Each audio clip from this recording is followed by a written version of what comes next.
After the glamour and excitement of the World Club Championship, it's back to Super League action this weekend. And first into battle, two teams hell-bent on the points for different reasons. Castleford are threatened by the drop for the first time. London haven't given up hopes of the league title. It might be a distant dream, but London still have the Super League trophy in their sights. The only side realistically who can catch Bradford, but they must win here. The Tigers, though, are in their richest vein of form all season, and when it's mattered, they've come up with important wins, notably against fellow strugglers. Last time out in Super League, a vital victory over Oldham, claiming a win after looking dead and buried at half-time, dumping the Burrs to the foot of the table. Stuart Raper's heading a Castleford revival that could yet see them survive, and he's proving a shrewd signing by the Tigers board. Jason Critchley arrived from Keighley and is already the club top scorer, 8 tries in 9 appearances. He's added the strike power. And Aussie Brad Davis is another filling a vital role. Kicking goals had been a big problem until the Aussie moved in from Wakefield. The ink isn't yet dry on Tony Curry's new 2-year deal at the Broncos, and he's on course for their best finish in history. Victory in a bruiser against Oldham on Tuesday pushed London up to second in the table, and they intend to stay there. A season that has produced so much for London, victory against Canberra, but they'll never forget the day they beat mighty Wigan. Greg Barwick's been a thorn in the Tigers' side before, notably 28 points in the club record haul last year. Sean Edwards and Mike Ford have been best of enemies throughout their careers. They began at Wigan together. The half-back duel could hold the key here. It was close at the Stoop in June. This could be a great game as the run-in begins to the end of the season. Yes, the run-in to the Super League title starts right here, and by the end of August we'll be crowning new champions. Mind you, come the end of play on Sunday, Bradford Bulls could be home and hose, but that all depends on the results and the way things go this last weekend. Let's check out the way the tables look as we approach this weekend in the Super League. After all the excitement of the World Club Championship, Bradford Bulls came home to find that their lead at the top of the table was cut to 8 points by London Broncos' victory over Oldham on Tuesday. Castleford Tigers at the other end, well, you can see how important this match is for them. They really must win because time is running out for them.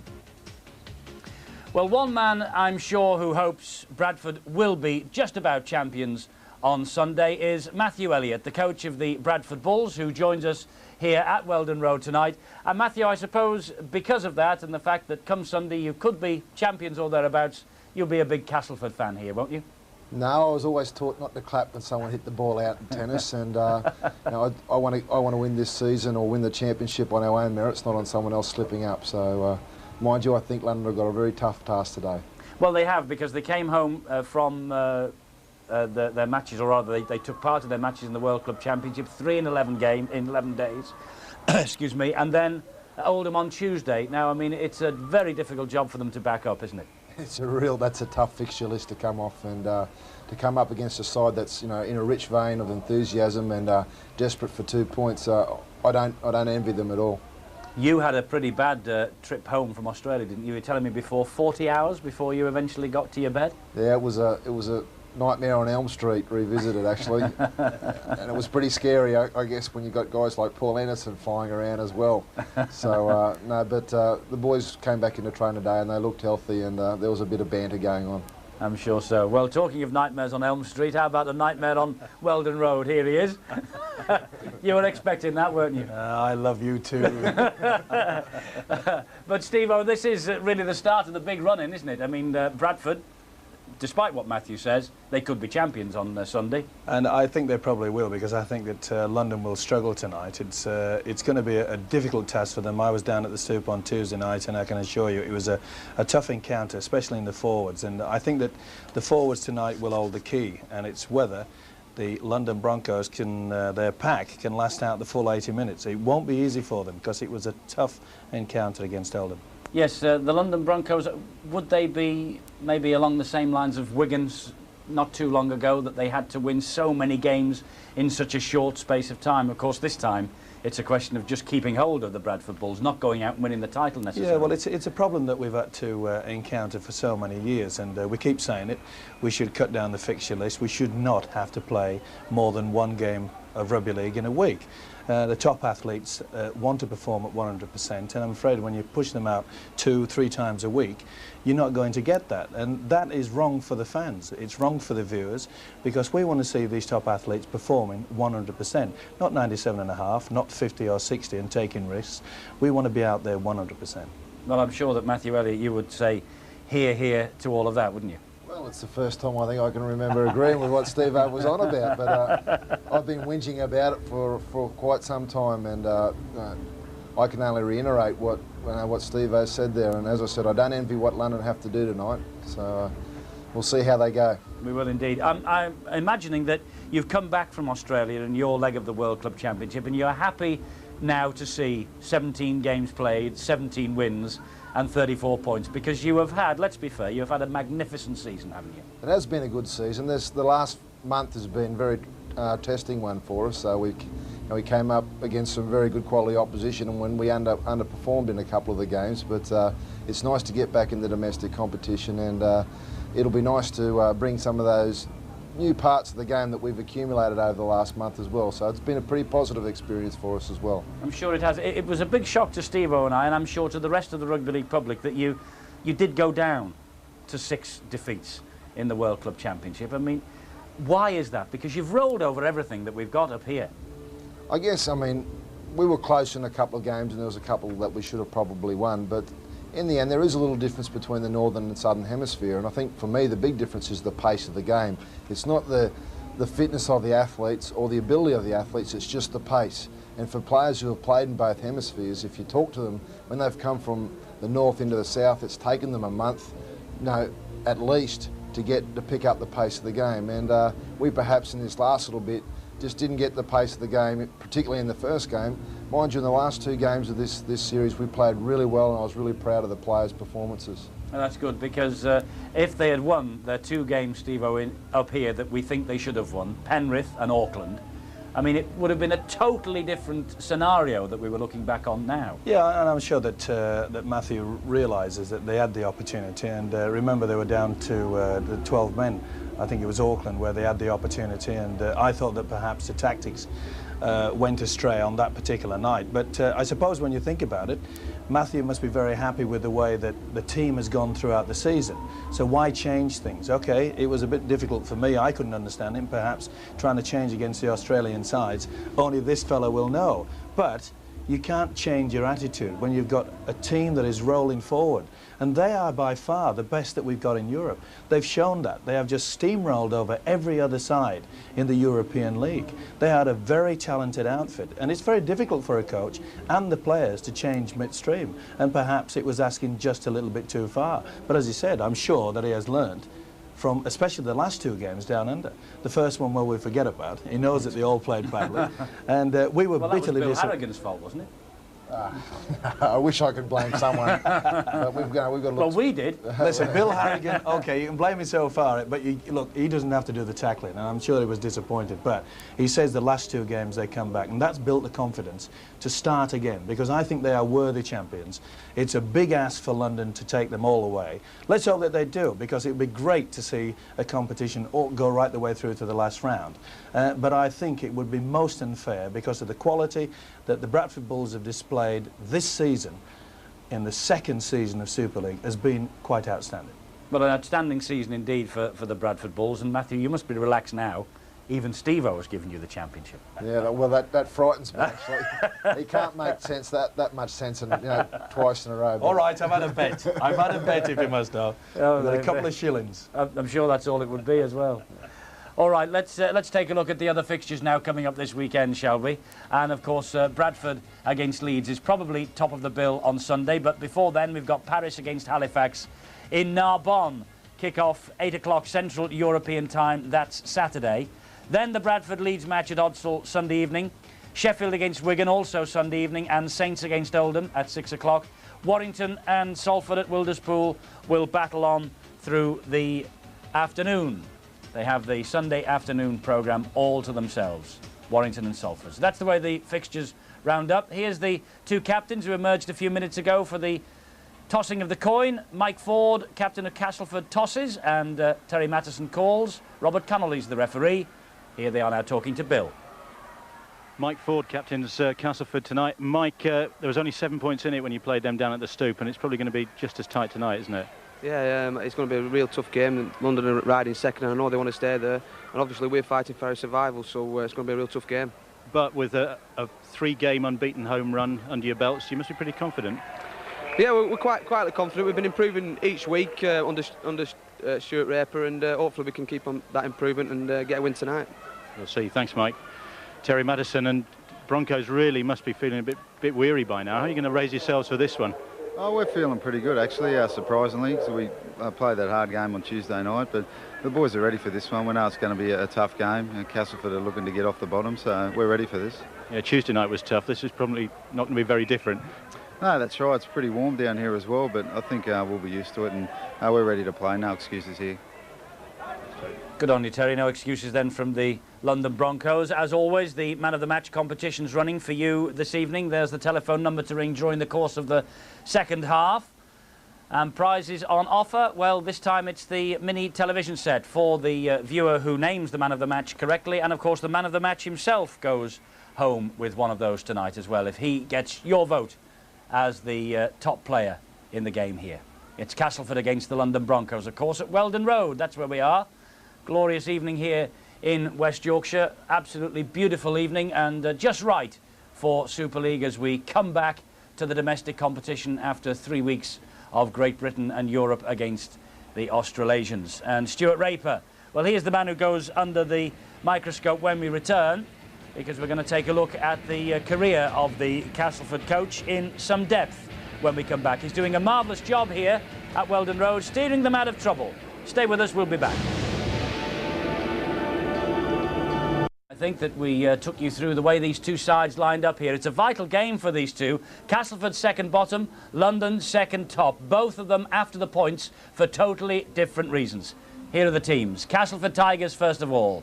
They've got Jason Flowers at fullback, Chris Smith, Jason Critchley, Adrian Voles and Richard Gay, Brad Davis and Mike Ford, who is their captain tonight. And up front, the prop forward Dean Sampson, the first of Steve-O's key men. The experienced prop forward needs to lead by example tonight. His strength in taking the ball forward will offer his three-quarters the platform to score tries out wide. Strong runs like this sucks in the defence and also saps the opposition's energy. London's forwards looked tired against Oldham last Tuesday night and could struggle to last the distance. Sampson should take full advantage. So Sampson at prop, Danny Orr playing at hooker, Richard McKell, the other prop, Andrew Schick and Jason Liddon, and Brendan Tutor, the loose forward. And on the bench, Richard Russell, Graham Steadman, Nathan Sykes and Lee Harland. The coach is Stuart Raper. Now, London Broncos. Nick Marden comes back at fullback. Scott Roscoe, David Krause, Tony Martin and Abram Butch Fatnauna making his full debut for London. He's arrived here from Workington. Robbie Beasley and the scrum half, Sean Edwards. Despite carrying a hamstring problem, Edwards still possesses the creative skills to prise open Castleford's defence. London certainly will need the Edwards magic tonight, especially his runs across the face of the defence, where he brings on the runners coming back on the angle. Expect an explosive opening 20 minutes from the maestro tonight. Support play is great. So, Sean Edwards, the scrum half. Up front, it's Tony Mestrov, Terry Mattison and Russell Bowden, Matt Salter and Kerrod Toby on his full debut, and Peter Gill, the loose forward. And the bench for London comprises Josh White, Andrew Hamilton, Greg Barwick and Kim Howard. The coach is Tony Curry. Could be an explosive match this, with both the sides so keen on the points. London need the two to maintain the pressure on Matthew Elliott's Bradford Bulls. Castleford Tigers, if they don't win here tonight, they could be saying bye-bye to Super League next year. Well, let's go outside to the heat of Weldon Road. It really is steamy out there. And join Bill Arthur on the touchline, who I think has got news of one young Castleford player, Bill, whose future is now assured here.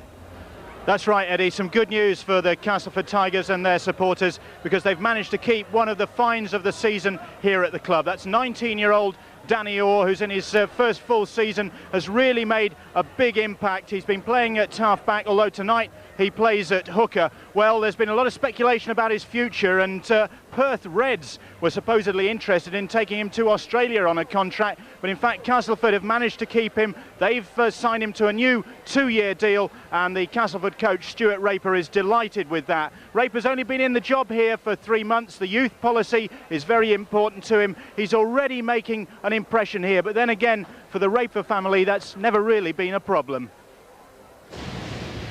30 years ago, the Australian captain Johnny Raper and his side were celebrating an Ashes victory. Raper is one of the greats of the game, making 3 Kangaroos tours and playing in the St George side that won 11 premierships in a row between 1956 and 66. He's a larger-than-life character and a hard act to follow.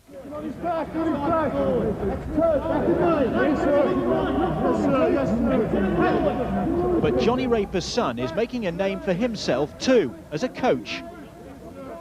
He's not bothered of me getting out of his shadow, and I'm not bothered either. I'm Stuart Raper. I'm here to do a job, and you know, I'm hopefully going to do the best job I can. And you know, he's very proud of what I'm doing, and he would never interfere or never try to push me anywhere or help me out anywhere. He's let me go on my own laurels, and I'm very proud of the family, the way they you know, have performed in that. And it's you know, it's an exciting family to be part of. There's never a dull moment over a dinner table or, you know, out for a beer or something like that. They're always exciting, always something going on, always a song being sung, and it's always comes back to football talk. So it's quite good. Got Edwards, you know how he plays, Josh White. That's the 4 main guns. We talked about that last time. Stuart Raper is one of the youngest coaches in Super League. He played for Cronulla, but really made his mark when he joined the coaching staff there. British fans saw what Cronulla are capable of this summer, and Stuart Raper has brought that sort of philosophy with him to one of Britain's most traditional clubs. It's what I know best. It's, you know, I was in a very good atmosphere, and it's something that you know, I think we've got the good people here. I just think they realise they've got to do the good work. You know, you just can't sit back and hope that someone else will do the work for you. And it's, you know, it's not just the players, it's everyone involved in the club has to you know, be more professional and do things like that. And if I can get that sort of installed in the club, then this club's going to benefit from it a lot more. Tradition will never die. You know, you can never rewrite history books, but culture has to change if you ever want to catch up with the Australian sides, and that's just in a general clause all over, you know, the game of rugby league. You know, I mean, you know, I'm not trying to teach them. I'm trying to install that in them, as in just realise that it can be changed and that they can be, and believe in themselves that they can be good players. And you know, doing it that way, subconsciously, you probably will change the culture of the players and probably of this place here. Stuart Raper, and there's no doubt about it, here at Weldon Road, Stuart is building up a fine academy, a fine coaching team, because the coach of the academy, there he is in the waistcoat, is Lee Crooks, talking to his academy team in the curtain raiser just before the big one, and it looks as though the words of wisdom work, because Castleford beat the London Academy. Listen to this, 68 points to 6. Incredible win for Lee Crooks and the Castleford Academy then. First blood to Castleford here in this match up tonight against the London Broncos. OK, where's the key areas? It's not going to be on the field with the academy, obviously, Steve. All that now is put to rest. But where do you think the big game will be won and lost? Well, I think the return game from Castleford, the new coach, Stuart Raper, should I say, has done such a magnificent job in this area. They were a little bit lethargic last season, but look how they do it now. They run into the middle, the kick and chase game, and if they are not quick, they really do take full advantage. Good run from the wing, and you'll notice now a quick play of the ball. Once a defence, first and second markers aren't there, and the run from dummy half yet again. And again, this time, quick play of the ball, dummy markers not in position. And you can see there, in just 2 play the balls, Castleford are there to launch an attack in the opposing half. Well, Terry Mattison, I feel, is a key man for the London Broncos. And it's a great move by Tony Kerry to move him into the hooking role. And he runs from the dummy half, and he always brings men back on the inside. He really is a skillful player. He'll do it once, and then he'll make it look as though he's running the ball out wide. Again, the dummy, and then the runner back on the inside. And then he'll fool the defence. They expect him to do it on the 3rd attempt, and watch how they'll do it. The long ball out wide, and see how the defence has just sucked in just enough to create the try. 2 classy players, I'm sure you'll see tonight, Shaun Edwards and Terry Mattison. They definitely are the key players for the London Broncos tonight. OK, they're the key areas then, but I wonder, Matthew Elliott, who's with us, the coach of the Bradford Bulls, of course, champions-elect of Super League, I wonder whether at the other end of the table, I mean, you've never experienced anything like this, of course, but I just wonder whether tension will come into it for Castleford here. I think there'll be a lot of emotion for Castleford. They've never been down there, to the division below. I certainly think it's a long time since it's happened. Never out of the top flights in '73. Well, you don't achieve that without a great deal of local pride, and I'm sure that's going to be instilled in them. And I'm sure someone like with the pedigree of Raper will certainly won't want to be associated with that sort of record either. So they'll work very hard tonight. And as I said, I find it hard to go against London, but they've got their work cut out. That's for sure. Those two dressing rooms will be interesting places to be right now. I mean, Tony Curry will not want, will he, to point to the fatigue factor, but I suppose if they lose here tonight, he will say, well, the fixtures have caught up with us. If anyone handles fatigue well, it'll be London, because the style of football they play is they really respect possession, and they keep they don't work any harder than they need to. So I don't think it'll be that big a factor for London, in the early stages particularly. We saw when we were last here at Weldon Road just how Castleford, well, they almost slumped, didn't they, Steve-O, up to half-time. They were almost out of it against Oldham, but they always had the belief they'd come back, and come back they did. Not only that, they had the belief of their coach was the fact that he brought on his substitutes just before half-time, and that is an important factor these days. It's not just about a 13-man side, it's 17 players, and when you look at both the subs bench for both Castleford and London, they are very, very strong indeed, and I think it's going to be the timing when the coaches bring out their second phase of attack or defence, whichever way you want to look at it. And I think it's going to be down critically to when a coach makes that decision. They could have success or they could have failure. Yes, and on a night like this as well, obviously the substitutions and the switching of the players will be so important, because believe me, it is very warm here at Weldon Road tonight. It's a sweltering evening, and it should be a pretty hot affair out there on the field as well. They have come up with a great idea here. They're letting youngsters in for free tonight to see the Super League, and I'm sure they will not be let down. Stay with us. Kick off next. Football returns to Sky Sports on Sunday as Spurs take on league champions Manchester United, live from White Hart Lane, Sunday at 3 o'clock on Sky Sports 1. Right now the run-in begins to the Super League title. Castleford against London. Castleford next to bottom of the table, desperate for the points to avoid the big drop. London second top, desperate for the points to keep up the chase on the Bradford Bulls. And it's the Castleford dressing room that we pay our first visit to, and Castleford looking keen to come out and do the business here against the London Broncos, second in the table after Tuesday's 36-28 victory over Oldham, on course for their highest ever finish. And Sean Mason, who lives in Wigan but is an avid Broncos fan, running out with the London captain Terry Mattison.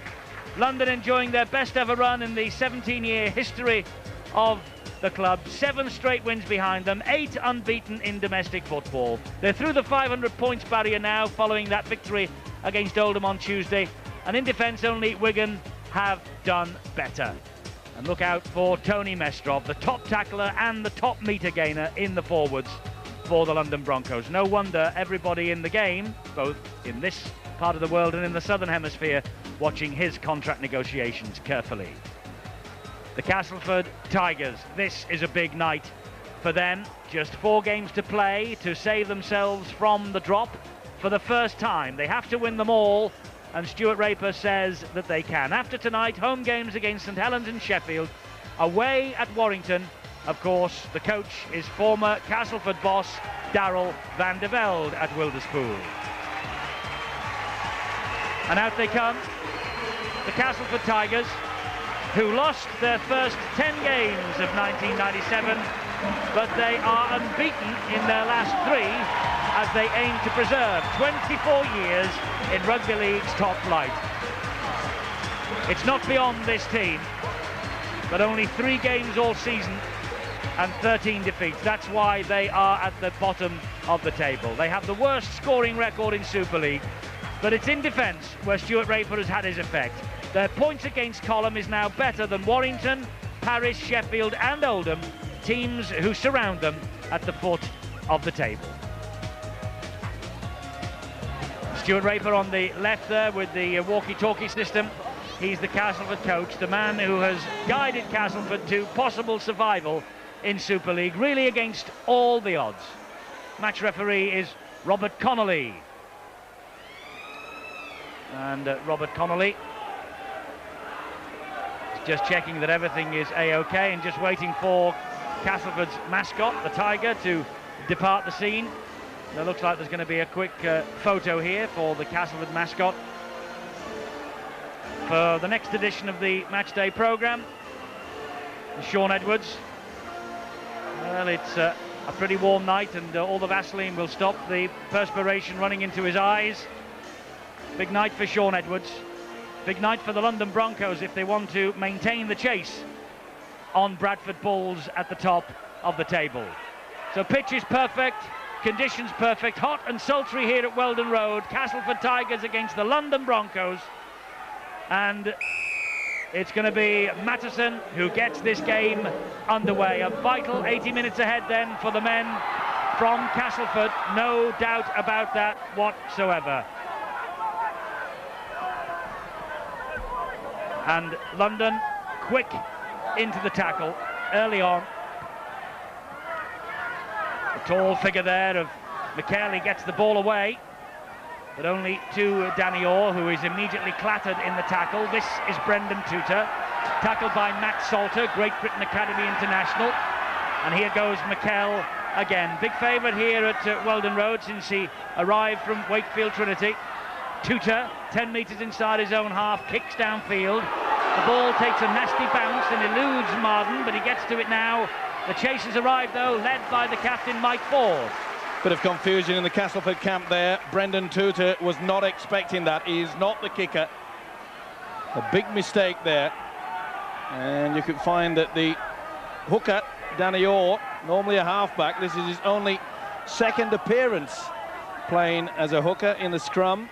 So the experience showing there, or should I say a lack of it, showing early in the game. That's Tony Mestrov with the headband. Terry Mattison's the man at dummy half. He finds Peter Gill, and Gill steps inside Sampson, feeds Edwards. Good tackle back, though, by Danny Orr. Great play by Gill. Really did get away there, created the gap. And they've got it loaded out wide, but Martin has come back on the inside, has to take the tackle from Andrew Schick. Gill to Edwards, quick hands, Beasley. Beasley dabs it in towards the corner. Race on here, and Flowers managed to get a foot to it as Martin tried to ground the ball. Johnny on the spot, Jason Flowers, and it had to be. Beautiful kick there by the standoff Robbie Beasley, and you could see how close Martin came to putting on the first try. What a tremendous run and kick. Beautiful skill, though, by Gill. See how he created that gap. Perhaps a little bit of a suspicion that it was forward. They got away with it, but he's just got so much experience, being one of the star players for the London Broncos for a couple of seasons now. Bowden will run the ball back at this Castleford defence, which were standing back and hanging round, waiting for him to come at them. That could be costly unless they move up quickly and close the Broncos down. Now the tall figure of Matt Salter. Well, a big factor tonight, the heat, and of course whether the Broncos can last the full 80 minutes. Gill, good ball back on the inside. Remember, Castleford have not played a game of rugby league in a fortnight. London, they've been playing on average 2 a week. Mestrov driving it into within 12 metres of the line on the fourth tackle. Mattison, little dummy, he's got Gill running off him. Gill then back inside to Mattison, and Mattison gets the try. Early try then for the Broncos, and that Castleford defence that has been a little lacklustre in the opening minutes here, caught flat, and Mattison over for the try. His sixth in Super League 97, Terry Mattison, the captain. What a master stroke by Tony Kerry to put Terry Mattison into the hooking role. He really has come of age again. Got the spring back in his step. Good run across the angle from the dummy half position, and the combination yet again with Peter Gill comes up trumps with a 4-pointer. Well, it wanted to be a good start by the Broncos. They knew that. They knew perhaps that they would tire late in the game, so they need points early. And straight away, leading by example, the skipper Terry Mattison, first try. Well, we don't think he's had a season like this for scoring tries, Terry Mattison. He's known for his goal-kicking ability, of course, but that's 10 tries in all matches in 1997 for Terry Mattison. A fabulous record for him. And that try, by the way, on this, his 50th appearance for London, has taken him through the 100-point barrier for the season. That's the angle that Matterson has now to improve matters. Looking for another 2 points here. Toe-in kicker, but just doesn't have the direction right yet. London ahead, though, by 4 points to 0, courtesy of Matterson's try. Dummy runner, you can see him running to the right, and he threw the dummy, took it off, but see how the defence held back. He runs across the face. Short, sharp pass to Gill. There on the inside to support. Tremendous effort there by Terry Matterson. So Matterson, star of the show at the moment, scoring the try, taking the conversion, and now restarting play. 5 minutes gone, London ahead by 4 points to 0. Andrew Schick with the run out of defence and tackled by Tony Martin. Swarming defence from Bowden and Mestrov on Adrian Vowles. There's little doubt in my mind that Stuart Raper, the Castleford coach, will get the message out very quickly. But they really offside, London offside. A bit too eager there. Leading the way was a big send to David Krause, but he had plenty to select there, Robert Connolly. And you see they made no attempt to go back the full complement of 10 metres. Tony Kerry would be happy with the opening first try. It was a good combination yet again from the man that he changed from loose forward, Terry Matterson, put him into the hooking role, and as Eddie's just mentioned, he really is in try-scoring form. Well, Sean Edwards, a try against Oldham in midweek, 306 tries now, and that means he is the highest ever scorer from half-back, beating Alan Hardesty's record. Although, having said that, he grabbed 24 of his tries earlier on in his career as full-back, wing and centre. Well, now he has to defend this run, and it was a pass out wide by Davis that went to nobody. Critchley couldn't stop the ball. He was over the line, actually. Slid over the line when he collected the pass. There it is. Feet on the whitewash. That's it. Out. It's passes like that that really do make coaches go grey and bald, or both. And as I was trying to get out earlier is the fact that Stuart Raper will want them to lift a gear, maybe 2 gears in fact, because their defensive quality have been exceptionally slow. They've not been getting their one line of defence sorted out, as given by the fact that Peter Gill and Matterson has made 2 wonderful little runs. Here's Salter now, 12 metres inside his own half.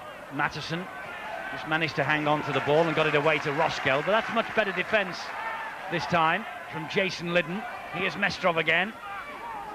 And obviously the message has got out from Stuart Raper for Castleford to come up and meet the man in possession with the ball, although they gave Edwards all the time in the world there to direct the kick over the top of Chris Smith.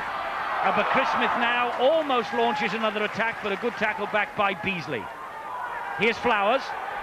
Good kick and chase there by the London Broncos, and it's indicative of the fact that we're into nearly 8 minutes played, and Castleford have only gone through the complement of 6 on one occasion, and it was a poor kick and chase. It was this the man that actually was left with the job of kicking downfield.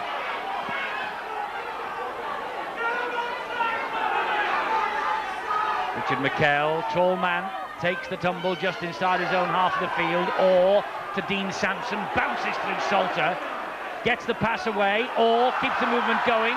Good ball that to Schick, but Mestrov comes across inevitably, the omnipresent Mestrov, and hauls him down. Lovely kick through then by Davis. Marden, though, had shuttled across and cut the kick out, but that's a much better chase from Vowles. Lot better there. The kick was good from Davis, the standoff. And Vowles was very quick to get down. And that's what they need to do. Now then, this is Fat Nowner. There's a kick and chase, and you could see there was nowhere for Marden to go. Edwards gets away from the tackle of Schick. Eventually Vowles comes back and cuts him down. Little help also there from Danny Orr. Now Beasley to the halfway line for the Broncos. 9 minutes gone. That's Kerrod Toby. Toby on his full debut, substitute against Canterbury last week. Edwards under pressure from Ford, but he still managed to get the kick in, and it's well claimed in the end by Vowles. Took it well under a lot of pressure. Almost lost it, didn't he?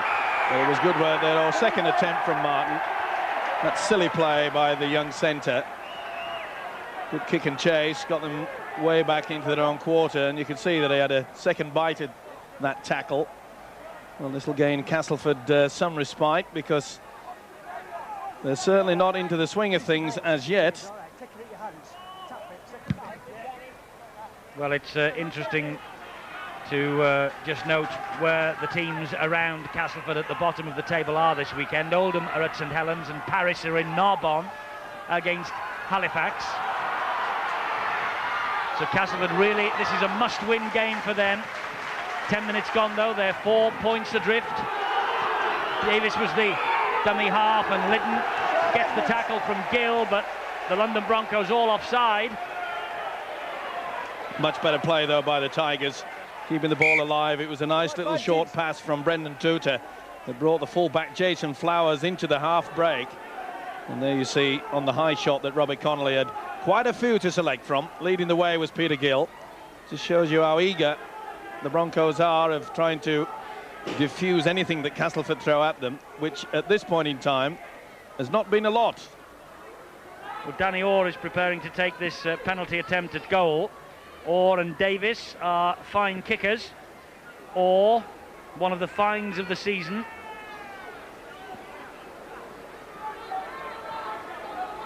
They're trying a goal against Leeds to level the match earlier this year, and it could be priceless, that point, through the academy ranks here. Normally a half-back, Danny Orr, but playing tonight at hooker. And interestingly enough, Richard Russell, the established Castleford hooker, is one of the 4 substitutes. So Stuart Raper has got plenty of options should he need them later on in the game. That's the angle that Danny Orr has. Big kick this from Orr, and it drifts in, but he's missed it. Pushed it wide of the right-hand upright. But the one thing from Castleford's point of view, he did manage to kick the ball dead, and so Castleford will get the ball back. Could prove costly, that. Quite an easy kick. Not too far out, and he'll be disappointed with that, will the hooker, Danny Orr. As Eddie mentioned, went to the right of the post. Good chase though, nice drop out from the Broncos. Chris Smith just on the halfway line. Here now is Andrew Schick. He gets Castleford into London territory briefly before Mestrov, Matteson, and also Toby haul him back the other way. Here's Richard McKell once more. Debut against London in June for McKell. Good hands, Critchley. Haven't seen anything of him in an attacking mode yet. Jason Critchley tackled out of it there by Fatnauner and Kraus. Here's Tutor. Gets away from Gill, but Bowden was there to finish the job off. Last tackle. Tutor a bit unimpressed. Or with a little chip into the corner. Marden will shuttle across and pick this up. But good chase by Danny Orr. And then Ford coming in over the top. Marden wasn't held. Good attack, nice kick, but great position again from the fullback Nick Marden. He's learning the game very quickly, the former rugby union player. This is Beasley. Martin. Not the best pass from Beasley, but Martin held on under great pressure. Much better defence by the Tigers. The message definitely would have got out from Stuart Raper, their coach, and it needed it.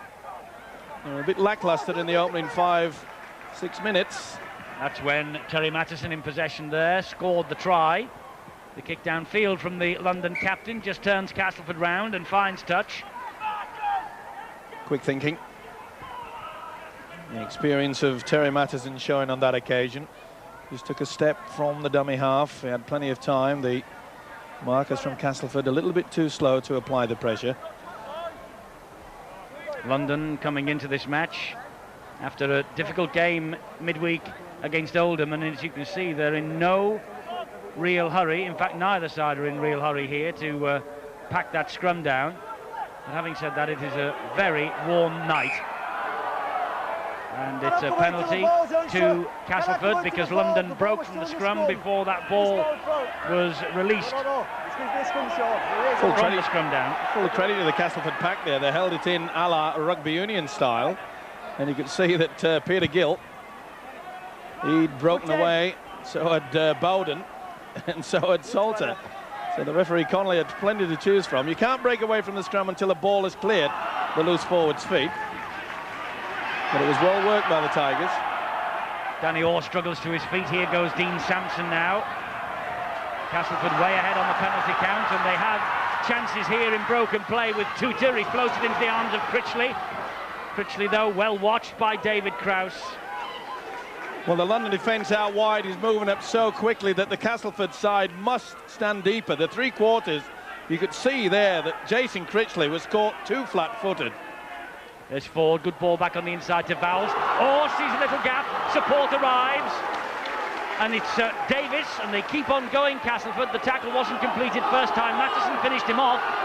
Chances here out wide for Gay, and Gay levels the score. Richard Gay with the try, and this time the defence did not come across and cut the danger out. So Richard Gay, normally a full-back, but having to fill in as a winger or a centre in this Castleford team, gets the try. Good build-up, but what great work by the loose forward, Brendan Tutor. You see how he just sucks in the two defenders, sends the ball across two dummy runners, and the man that goes over, Richard Gay. Super work. See how they thought that the first man was going to get it, but it went to the winger. And Krause was caught flat-footed. So was Fatnauner. This is a superb try. See how he just throws the dummy. Beautiful stuff there. They use the fullback Flowers so well.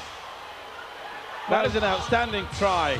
Richard Gay, a fullback in Perth 2 weeks ago, only his 5th appearance at fullback for this club, considering he made his name as a fullback and won England cap during his career. But he would be happy enough to play on the wing and score tries like that. And it's a vital try too, puts Castleford Tigers level against the London Broncos, 4 points all. Danny Orr again with the conversion attempt. This way out on the touchline. Now he missed with one bang in front of the post, but around about, what, 35, 40 metres out not long ago. That was a penalty. They just like young Danny Orr to float this one over the bar. 19 years of age, 13 goals so far this season. Now this time he's pulled it in front of the posts, so 4 apiece it stays here at Weldon Road. Notice in the circle, Krause and Fatnauner, they both go for the dummy runner, which is Critchley. The ball goes across from Tutor. The inexperience showing there to Fatnauner, the winger. He left the gap and Gay gleefully accepted it. Tremendous try, good work from Tutor. Fatnauner, the winger, Butch Fatnauner, arrived here with London from Workington. They only got the work permit through for him within the last week or so. He's played twice this week, substitute against Oldham on Tuesday, and Tony Curry very anxious to have a look at him. That's a penalty. The ball ripped out of Russell Bowden's grasp. Two-man tackle, not allowed. Tudor saying that the man had pulled away, but to be fair, Tutor wouldn't have known that. Take up 10. You could see that Dean Sampson was involved low down in the tackle. Mestrov driving it up again for the Broncos then. Tutor, Sampson and Liddon in there quickly. Now Salter to the halfway line. But push back, that's good defence. Terrific defence. They shove him back a full 10 metres. Great defence, they realised the quality of this Matt Salter. He was the man of the match on Tuesday against Oldham. He had a big game both in attack and defence. But his defence on this occasion from the Castleford Tigers. We mentioned before the match how the Australian coach Stuart Raper really has tightened this Tiger defence up. Well, it was evident there. That's a good kick downfield though, and it stands up for Flowers. And look at the chase that's arrived. Roskill manages to get to him though and pulls him down. It was well done by the full-back. He must have heard the Broncos coming at him, managed to get out of trouble. Been a marked improvement from the Broncos players, the kick and chase game, since they came back from their stint down under. in the World Club Championship. Tremendous kick downfield, but a kick's only as good as your chase, and on this occasion it was excellent. Castleford in possession with Dean Sampson. Straight at Sean Edwards, and he gets to the halfway line despite the attention of Edwards and Mestrov. Ford to Tutor, stands in the tackle. Ford, then he bounces into the arms of Sampson. Sampson then to Davis. Out wide it goes to Vowles. Tackled by Martin.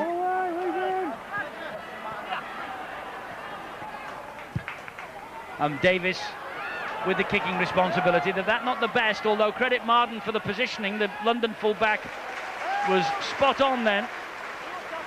Well, he put himself in a good position on the field, but as you mentioned, it's not the best kick. Offside against Castleford. All moving forward far too eagerly. Well, he certainly wants an open game tonight, does the referee Robert Connolly.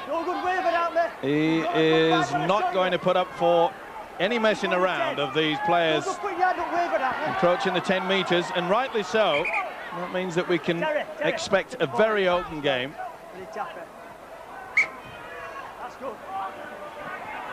Here's Bowden again, but greeted by a three-man tackle. Mattison, dummy half. Gill. Good tackling by Liddon. Kraus, dummy half. Had Salter on his shoulder, but elected instead to take them on his own. Took the tackle. 20 minutes of the match gone. 4 points apiece. Tight as a drum, as you would expect in a match of this importance for both sides. Castleford, let me remind you, at the bottom of the table, next to bottom. London next to the top. Both of them needing the points for vastly different reasons. Edwards taking the tackle, the last one. Here's Gill. Wide out it goes, but that's Vowles who read the situation perfectly, and it's Vowles who's heading off. I don't think Martin will catch him. Adrian Vowles to the other end. Interception try for the Tigers. They took the gamble, the Broncos, and Vowles moved up and gleefully snatched the ball and set off on a terrific run. Adrian Vowles, the only man to have started all 26 this year for Castleford, and he comes up with an absolutely vital try. They took the wrong option. The Broncos decided to go the power play on the last. Gill, instead of kicking, threw the long ball out wide. He missed two men. He didn't miss this one though. Vowles read it to perfection. He was always going to have the pace. Martin couldn't get anywhere near. He raises his arms, but Gill's pass out wide. Very speculative indeed. He read it superbly. Where the kick should have been used, the pass was brought into play. Castleford take the lead. Thrilled Adrian Vowles, and why shouldn't he be, the Australian? He played for Queensland in 1994, Adrian Vowles, and he is a man of some quality.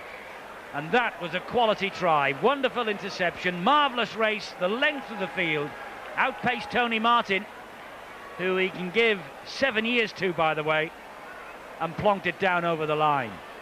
So Danny Orr now, this is a golden chance for Orr to get his personal tally off the mark. 0 from 2 at the moment, 1 from 3, and the Tigers hold a 6-point lead, 10 points to 4. The two crosses donate the players he could have passed to. Vowles is circled, long ball out wide. Doesn't he read it well? He was onside, no doubt about that. He just timed his run to absolute perfection. What a vital try at a vital time. Well, it took him a long time to get into the swing of things, Castleford, but they have produced two great touchdowns. Yes, 2 good tries, so it's 2 tries to 1, and Bowden now runs it back at them again, but McKell leading the chase, the big prop forward, and there he is again, helping out with the tackling by Sampson. And a knock-on against Mestrov. Mestrov claiming that it was interfered with. And you could hear Robert Connolly saying it was the touch judge that saw the little mess there, and he did. Well, Mestrov was trying to get on with the game as quickly. You can see there. Now, you've got to regain your feet. That's what the rule states. He made a real meal of that, did the prop forward. Well, Greg McCallum, the director of referees, said his men would be policing the play of the ball so carefully as from this weekend, and spot on. Having said that, Jason Flowers isn't spot on. So early in the tackle count, that'll be not pleasing to Stuart Raper. Flowers took his eyes off the football. You could see his eyes just lift slightly to look at David Krause, who was coming in to make the tackle. Bad mistake, especially when they had London back in their own quarter under pressure. So Edwards will feed this scrum. They will remember they won 17-10 at the Stoop in June. And the last visit to Weldon Road ended 21-20 in the Broncos' favour. And Greg Barwick, who at the moment is dusting the substitutes bench, got a drop goal that proved decisive. They might not need a drop goal. That ball was put down. Marden thinks he's away. Castleford maybe. London are claiming got a hand in on that as the pass came in, but Marden has had to bring the ball back for the scrum. Well, good work there by Salter, and you can see he's definitely trying to release this football, and it was knocked down out of his hands there. I think it was Adrian Vowles that was coming through to knock it down. Well, it turned out to be Flowers. I beg your pardon. Flowers and Brad Davies that got the fingers to it. I'll get it right one day. Well, it was a good run from Matt Salter, but he really shouldn't have tried to offload in such a busy period. McKell spelled now by Nathan Sykes. Good use of the substitute there by Stuart Raper. McKell drop forward, Sykes prop forward. Sykes is featured in the last 9. Dean Sampson, meanwhile, continues. There's Danny Orr. There's Mike Ford. Davis out wide to Andrew Schick. Stands in the tackle, and that got a hand to it. The London hand got to that, but London have got the ball back anyway. Critchley was on his way to the try line. I think it was Roskill who got fingertips of that and just put Critchley off at the vital moment. Well, they're lucky to get away with that, weren't they? Definitely got a fingertip to it, did the winger, Scott Roskill. Well, again, chance gone begging for Castleford. I think that's, to my memory, if it serves me right. Oh, that should we play on? It is. Referee says play on, and Danny Orr's got it. And it's Peter Gill who comes down the field to bring him down. He just lost it. Bowden definitely lost that football with the impact as he hit the ground. Not pleasing there. No, he won't be happy. Here's Mike Ford, but they've got a penalty. Sean Edwards is going to be put in the bin here. Robert Connolly shows him the yellow card. Professional foul, use of the foot at the play of the ball to try and slow the Tigers down. Edwards unhappy about it, but Robert Connolly convinced with what he saw, and that's why the yellow card's out. Not allowed to do that anymore. New rule, you cannot strike at the football when it is being played. And Brendan Tutor didn't get anywhere near that. Interference, well, this is struggle time now. You can see that Salter was also involved. He was in the way. A real mess in the end. Surely they'll take the 2 points on offer, especially with the fact that there's a man, 10 minutes in the sin bin. Edwards was sin binned, you may remember, against Canterbury last week in the World Club Championship. Now he's having another 10 minutes on the bench. We won't see him until just before half-time. Well, you said Greg McCallum had told all the referees that keep an eye out in and around the play of the ball. Rightly so as well. It was really messy there. And it was silly play from a man of so much experience, from Sean Edwards. It will be ruining the fact now. And I was just about to say, Eddie, Castleford having so many chances, but on 5 occasions they've coughed up the football very early in the tackle count. So they're applying a lot of pressure to themselves. Well, that's the scene at Weldon Road, the big screen feature of the Sky Sports matches in the Super League. And Danny Orr can see himself on that out of the corner of his eye. You have to be a pretty experienced player these days to keep your head down when you're hitting these penalties and conversions. But Danny Orr belies the age, 19 years old. And no wonder they've just tied him up to an extended deal. 2 years here at Weldon Road for Danny Orr. He's kicked them into a 12-4 lead. 2 points for the taking, and he took them gleefully. Beasley has gone off, by the way, and Josh White has come on. That's obviously, Steve-O, a legacy of the fact that Edwards is in the sin bin. Well, they need someone out there to spark them. Up to now, it's been only the two experienced players, Terry Mattison and Peter Gill, that are making inroads. They're the creative talents, and I think the introduction of Josh White certainly will help their cause. They need it quickly. Josh White with the first touch there. He gave the pass to Bowden, who loses it. No, it was messing around at the play of the ball. Penalty to the Broncos. Walking down the side, got the ball out. That is it. Well, he wasn't going to be conned there, even though the man was coming round the outside. Either way, there was definitely a touch. There's no doubt about it. It was Nathan Sykes who gave away that penalty. Well, they really are becoming their worst enemies, Castleford. Their build-up is good, get London into their own quarter. What do? They give away a silly penalty yet again. Nathan Sykes, the culprit. That tackle on Mestrov, though, was legal. This is Gill. Good ball back to Bowden. Bowden was just ankle-tapped by Danny Orr, finished off by Schick. White to Mattison. Mattison to Salter. Met by 3. 4 tackles gone. Mattison from dummy half scampers away. Finds Kerrod Toby. And Toby to within, well, I was going to say 10 metres of the line, but the ball was stolen by Danny Orr. It was a 2-man tackle, and so the referee has given the penalty, and rightly so. Well, Orr probably didn't realise that Ford was joining in the melee. They're not taking the 2 on offer. They want 6 here. That's why Mestrov rather has driven it in. Mattison from dummy half trying to get under the posts. And again, the Castleford defence stands firm. Gill trying to fool them all and barge his way over. He's there, is he? No, the referee, I think now, will hand it all on to the video referee and allow him to make the decision. Was Gill over the line? Was Gill on the line? Was he short? That's the decision. He thinks he's got a try. Well, I think Gill went over, but did he lose it, or was the ball stolen? Now, I think he may have lost that. This is going to be a tough one. Was it lost or was it stolen? Now, this is going to be very, very difficult to see. Well, Liddon's hand's in there, Steve-O. Liddon's hand was in there early. That there's little doubt. But was he trying to turn over? Now then, this is the point of impact. Liddon definitely went for the football. And if that is the case, then this is play on. And I think Mattison will come up with try number 2.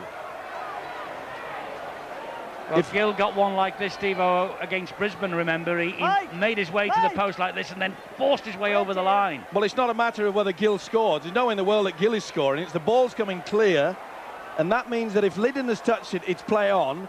So therefore, when the Bronco player came through and forced it, it's a try. Well, that's one-on-one, isn't it?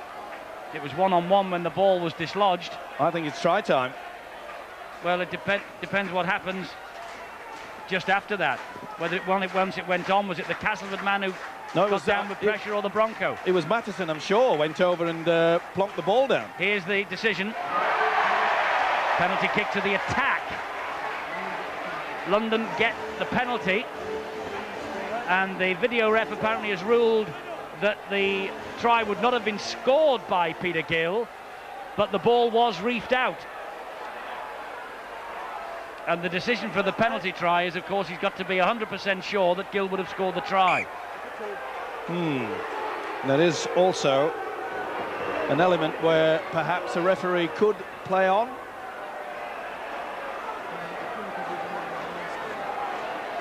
So it's a penalty kick to the attack from in front of the post, and this time, but of course, Mattison is going to take the 2 on offer. Of course, when he went for the screen, therefore he has to decide what he's looking for.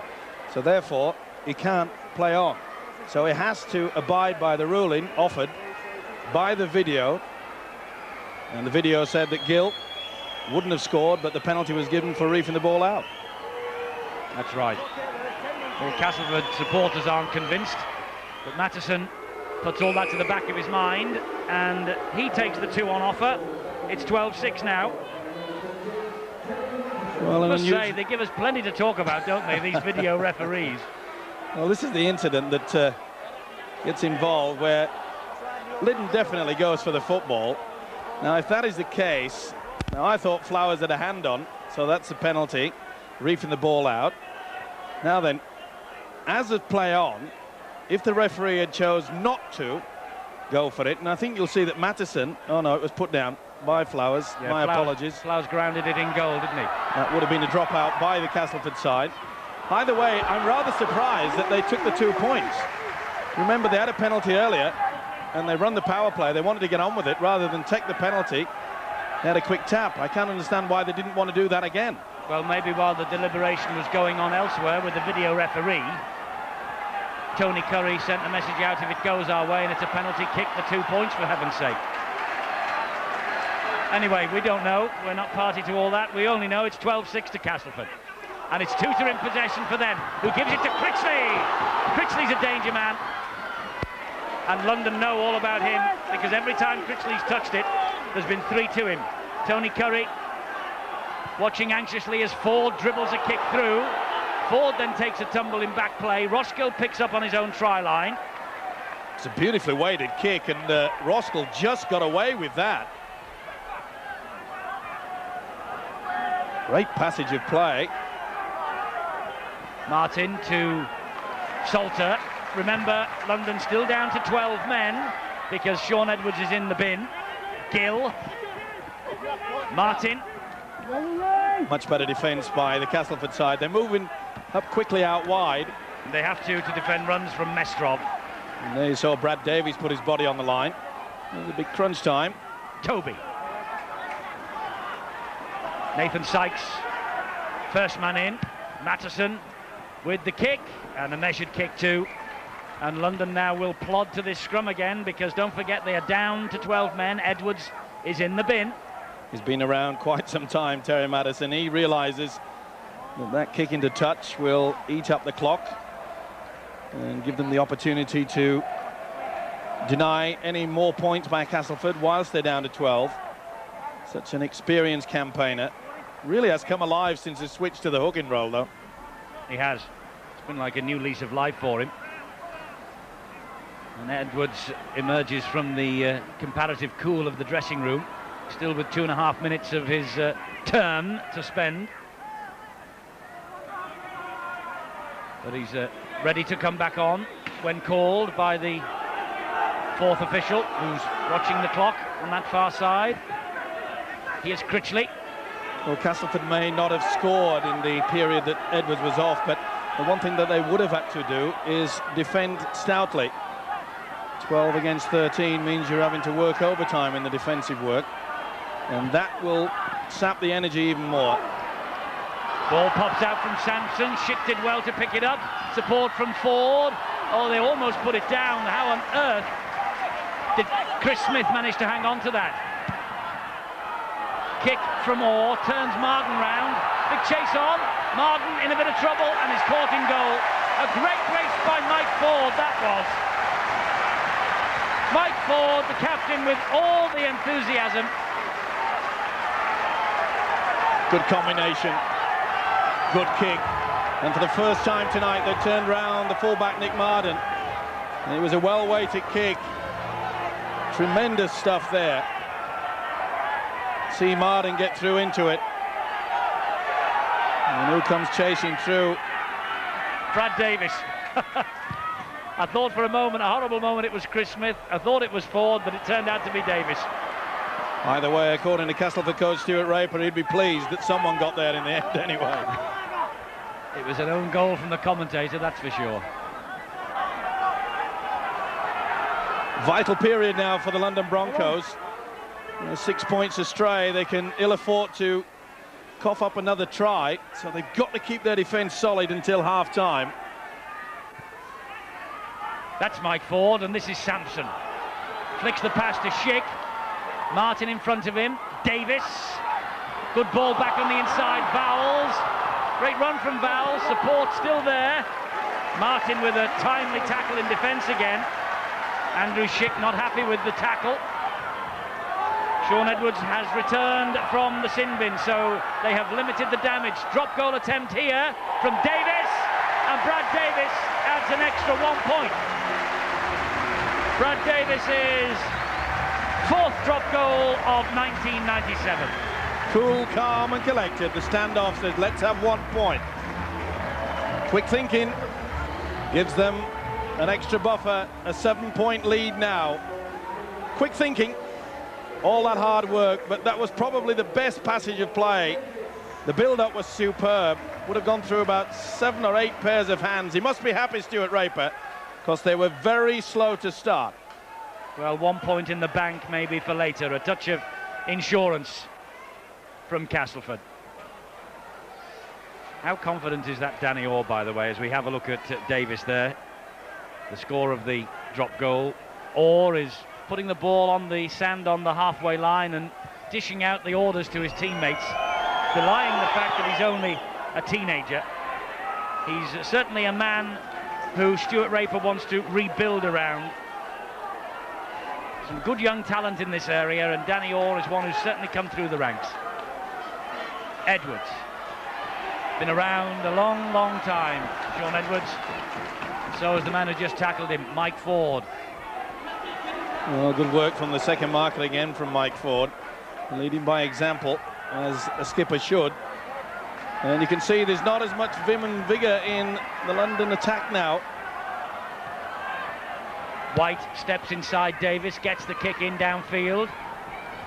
The chase is on. Roskell, Martin, Edwards, but Chris Smith has it, but then takes the tackle. Another good kick and chase game there, and good defence there by Martin.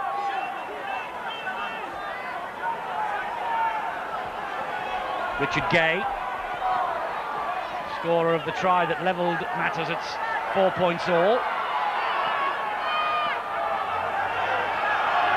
Inside the last minute of this first half, Danny Orr plays the ball to Ford, who gives it to Sampson, who runs and drives his way through a couple. Gill came across, though, to cut the big prop forward down to size. Here's Schick. Now then, will it be a high kick or will they go for length? Done on the blind side. Orr has kicked it down the field, but Marden's done well. Whoop, then he makes a bit of a meal of it. And Orr following up, but Marden skips out of that tackle, but Chris Smith gets to him. Not much pressure there, made a little bit of a meal of this, did Nick Marden, but it went backwards. Play on. And you can see there again that London finding it difficult to get over the advantage line. Here's Edwards, scampering run, typical of him, but he's tackled by Sykes, Mattison and Salter. Salter looking for Fatnauna, and Salter takes the tackle. That's the last one of the first half. Brendan Tutor and the Castleford Tigers are ahead by 13 points to 6. Bowles, who got the vital second try, and Terry Mattison, who has scored all 6 of the London Broncos points. So the Tigers 13, Broncos 6 in this vital match here at Weldon Road. What a great try that was from Adrian Bowles. We'll look back at the first half when we return. Stay exactly where you are.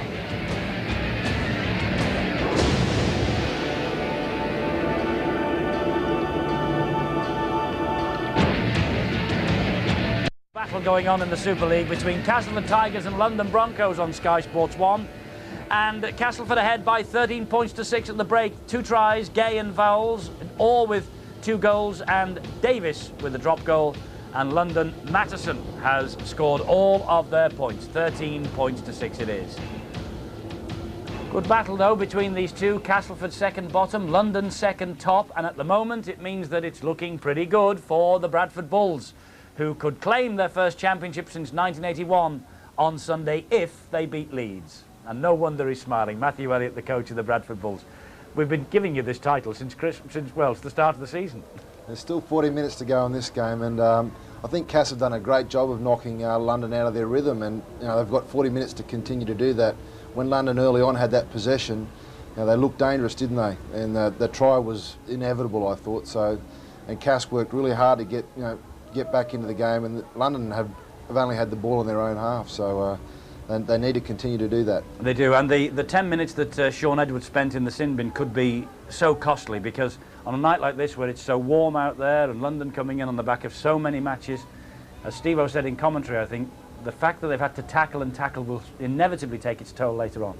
Well, you know, they're certainly going to, their juice supplies are going to be low, that's for sure. And I think a big part of Castleford's game has been their kick, and their kick chase has been outstanding, particularly in the second half of that first half period. They got a couple of back-to-back sets, but even more importantly, they were making London come, you know, off their own try line, and they're hard yards. They are hard yards, but Steve-O, it started off so poorly for Castleford, really. They were so lethargic almost in defence, weren't they? Well, it looks as though they didn't want to get into the swing of things, and that didn't surprise me when you think about it. They haven't had a game for a fortnight, and whilst we mentioned before the game that the Broncos have played so many matches, and it would be a tough battle for them to actually, you know, play out the full 80 minutes. But Castleford did finally get, shall we say, awoken, but it took a try from the Broncos that really started it off, and they fully deserved it. The biggest problem early in this match was the fact that the defence, if we just hold it there, you can see the dummy runner's gone that way. They're moving up on here, but look how they hold back. And when Matheson runs across the face, he pulls in the two defenders, and you can see how Gill is running onto the football. Missed tackle, back on the inside. Great support play by Matheson. And in the first 10 minutes, they really were taking control. But full credit to Castleford. This was a superb pass from Tuta. You could see the experience there of Fat Nauna, the winger. He was caught short. He should have been out wide. And then this, what great thinking by Voles. They elected to go for the power play rather than the kick, which would have applied the pressure, but Voles just had the speed. There was nothing that Martin could do, who tried very well. But quick thinking there by the centre. Well, this was the sin bin from Edwards. You're not allowed to play for the football at any time now. That's a new rule that they brought in this season, and that could prove costly. Well, this was quite controversial, wasn't it? Eddie and myself tried to spot what had gone on, and in the end we virtually had no idea, so it was left to the video referee, and there was no doubt that Gill couldn't get anywhere near to put that down to score a try, and therefore it was deemed that two men was there. Flowers did have a hand low. You'll see Liddon is the man that reefs the ball out. So the video referee was spot on, and you heard during the commentary that the referee, Robert Connolly, said, I wanted to find out whether he got any force down. He didn't. Well, this was also good thinking. Brad Davis, having a fine game. He had all the time in the world to make the 1 point, and that could prove vital. But it took Castleford quite some time to get into the swing of things. Though I must say, Eddie, they really are working hard now. Their defence was very poor in the opening 10, but the word got out from Stuart Raper. They're working hard, and as Matthew said, late in that second half, they were turning Marden round the full back. They weren't in the first 15, 20 minutes.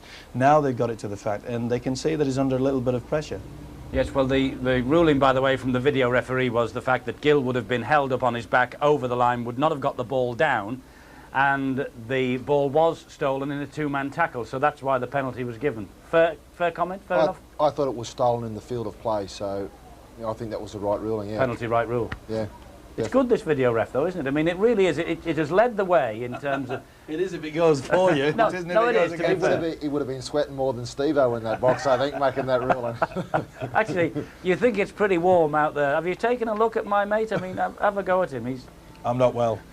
I'm not well. It is a very warm night out there, isn't it, son? It certainly is. I'm going to show. I think I've played that first 40 minutes just as well as anyone else. But as I say, I'm not well. You haven't been well for about 7 years, then. No. But Matthew, what now do London do to maintain the chase on you at the top? I mean, have they got enough petrol left in the tank? I think so. I mean, what they need to do is do what they did early in the first half, and that's, you know, complete their sets of 6. I hate saying that, but you know, London's whole game revolved around that. And when they were doing that early on, they looked very dangerous. They were winning those little battles on the ground, playing the ball a lot faster and beating them to their feet, and they were making 15, 20 metres on some hit-up plays, and it's very hard to contain the likes of Peter Gill on the back of that. So what they need to do is try and get back into their rhythm. Can they get back into the rhythm in the second half? But what a big effort from Castleford. Remember, time is running out for them at the other end of the table. Now, I wonder if you spotted a man of the match, or a candidate anyway, or is he going to present himself to you during the course of the second half? We'll ask you to ring the number with about 20 minutes to go, and the prize for the viewer who selects the man of the match correctly, comes out of the computer first, is exactly the same as the man of the match himself will take home that mini TV set. We'll tell you when to ring during the course of the second 40 minutes, with around about 20 minutes to go or thereabouts. So Castleford ahead, 13 points to 6, and they've got that vital drop goal in the bank for late on in the game when the Broncos are coming back at them. Have they got enough? Have they got enough insurance? The second half's on its way. Don't miss it. There we are. Castleford against London. Second half on the way. Half-time score, Tigers 13, Broncos 6. 2 tries to 1 in favour of the home side. Desperate for the points to avoid the big drop. For the first time since 2-division football was reintroduced in '73. Stats from the first 40, possession, level pegging. Kicks in play 10-5 in Castleford's favour. And just the one power play, and of course the power play that London ran, it cost them dearly because they got the interception try. Offloads, 15 offloads by Castleford Tigers to 5 by the Broncos. And how are they shaping up in terms of metres gained? Well, 63 metres every time they are in possession, Castleford, 51 from the London Broncos. Only 15 sets of 6 completed. Castleford 8-7 ahead in that department. So Danny Orr then. That would not please either coach. It's a very low count. Remember, both Australian coaches, they are so well aware of the advantage of keeping possession for long periods of time. High kick from Danny Orr, underneath it Russell Bowden, met by Brendan Tutor. I'm sure that Stuart Raper has called for a big effort in the opening 20 minutes of this second half. There he is, the Castleford coach. He knows just how vital this game is. Salter is withdrawn right at the start of the second half by Tony Curry, and Kim Howard comes on. Kim Howard, the human battering ram, you may remember, from the World Club Championship. And there he is. That's what he does best. He takes the ball up. He's certainly got a soulmate now, hasn't he, Tony Mestrov, in Kim Howard. Edwards with the kick over the top. Kick downtown, and Flowers will collect on his own try line. Not much of a chase, but then it arrives, and Martin, inevitably, I suppose, leading the way. Good kick, though, by Sean Edwards. You could see that he turned the full-back around Flowers, and that's what they need. He's the man, he's the architect, along with Terry Mattison, that can get this London Broncos side back into the match, and they've got to score early. I think they will really tire with the Broncos, especially in the last 15 minutes. So it's important that in the first 20-25, they get back into this game with points on the board. There goes Jason Liddon again. Grounded on the halfway line. Danny Orr, ball out wide. Dabbed through by Critchley. Fat Noun, the man who's reacted first. He picks it up. Quick play the ball, Gill. This is Marden now, the fullback. Neat little kick on that blind side as well, applying the pressure on the newcomer, Fat Nauna.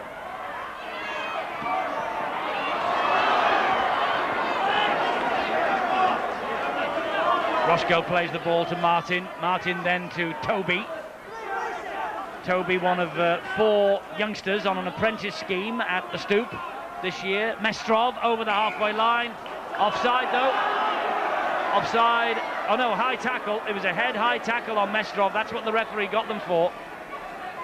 Well, the big one against the small one. The small one went high. He had to jump into that, Mike Ford. And that really is not the best play. That really has given London the incentive that they needed. Well, the man who's just tapped the football, Terry Mattison, he's just had treatment for an injured shoulder. So that's another problem for the Broncos. There's Mattison, though, gives it to Gill. Gill then to Bowden. Bowden on a diagonal run. Early test then, and this second half of this Castleford Tigers defence as Mestrov runs it in again at them. Nathan Sykes on his back. They're 10 metres short of the line, though. Edwards to White. There's a big gap opened up for White, and White has strolled through the defence. That was awful defence by Jason Flowers. White just ghosted through, and he brushed aside the challenge of the Castleford fullback, and he's touched down right behind the posts. Super play by Edwards. The forward set it up. Edwards run the angle, dummy runner, used the Marden as a fullback, and you could see that they opened up. A simple try, but well worked there. Not the best effort by Jason Flowers, a fullback, but it was all skill by Edwards. Good position by White. They're back. Excellent play. Dummy run on the inside. Martin right across his chest. And this man went through the feeblest of attempts from Jason Flowers. That will not please the coach, Stuart Raper. But well worked, though, by the Broncos. Good work by the forwards. Allowed this man to finish it off. And from bang in front, Terry Mattison does not miss those. And so, as Steve-O says, the Broncos are back. 13 points to 12. Just the 1 point between the two. That drop goal from Davis in the first half. There you see the dummy runners and the importance of it. And look how Edwards milks it well. 2 went for the dummy runner, Martin. And bang out wide. They really were caught asleep there. So Josh White. Tony Curry didn't want to put him in from the start because of his slight defensive frailties. But my word, how important is he to the Broncos in an attacking mode? Lovely link up there with Edwards for that try. So just the 1 point in it now. And good work by the forwards. Obviously a half-time pep talk by that man, Tony Kerry. Certainly has helped. And I mentioned how important it is for them to get points on the board early. This is Smith. He brushes away the challenge from Tony Martin, but White was in there quickly then to finish the job off. Bowles is surrounded, nowhere to go, so he gives it to Ford. And Ford goes round Bowden and straightens it up. A great run from Mike Ford.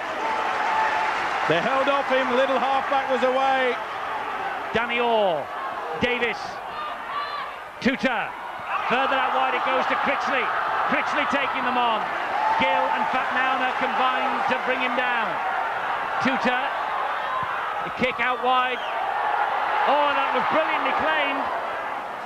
Ford tries to recycle the ball. Who has it?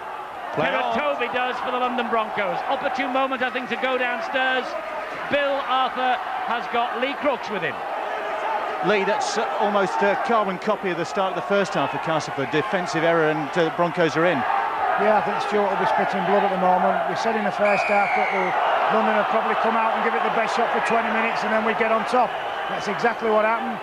And we said at half-time, London are going to give it again the best shot for 10 minutes. I think if we could wear the 10 minutes down, then we'd get on top again. But unfortunately, we've given them a little bit of a lifeline, and it's going to make it twice as hard for us. Is the feeling that the Broncos are going to run out of puff at some stage? I mean, they've had a really hard schedule lately. Yeah, I think that obviously it's no secret they've had 2 very tough games, and they had a tough game on Tuesday. We're expecting them to run out of puff, but we can't afford to keep giving them little lifelines like we are doing. And yet, for the rest of the first half, Castleford played it just the right way. Well, yeah, our defence has been very good. We limited London to the amount of ball that we wanted them to have, and I think that because of that they did tire. But if we turn cheap possession of them and keep giving them the ball and we have to tackle, then obviously it's us that's going to start tiring. Lee Crooks, academy coach here at Castleford, and with a very fine win, 68-6 under his belt already from the curtain raiser to this match. So he is a happy man, but he wants the first team to be a little happier. Slack play there. Edwards running across the face of the defence. Wanted runners, didn't get any. You could see there they were stood very square indeed. Nobody running, nobody wanting to help. Wasn't the best pass in the end. Couldn't take it on the half volley, Tony Martin. But he's the man that can put them back into this game or take the lead anyway. That was a bit of a high shot on Sampson, but somehow he managed to keep the movement going to Orr. Tackled by Mattison. Well, I must say, Danny Orr, normally a halfback, making a damn good fist of the positional, playing the hooking role tonight. Jason Flowers will want to make up for that weak tackle on Josh White that led to the try. Adrian Bowles again. Jason Liddon, I beg your pardon.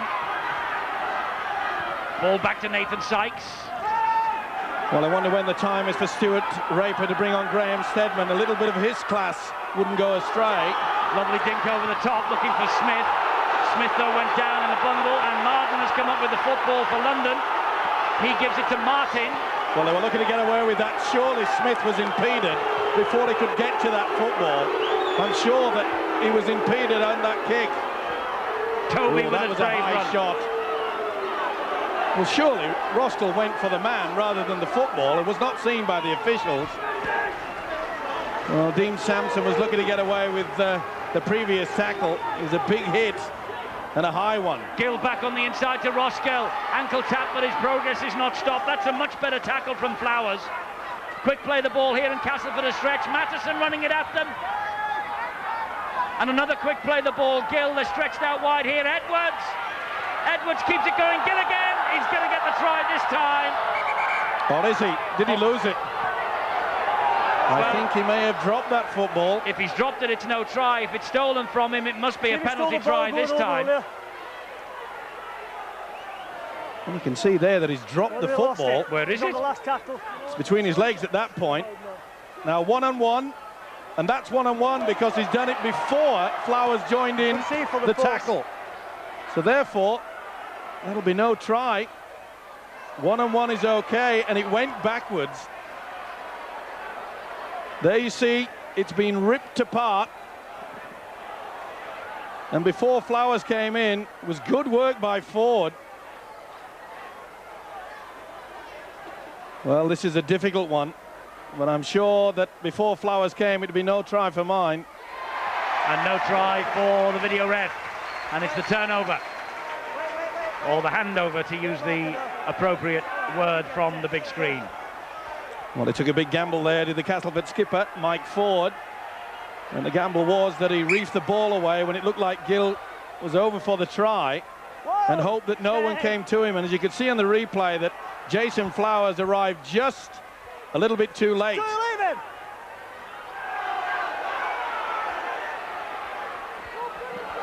Matheson, good tackle on Danny Orr.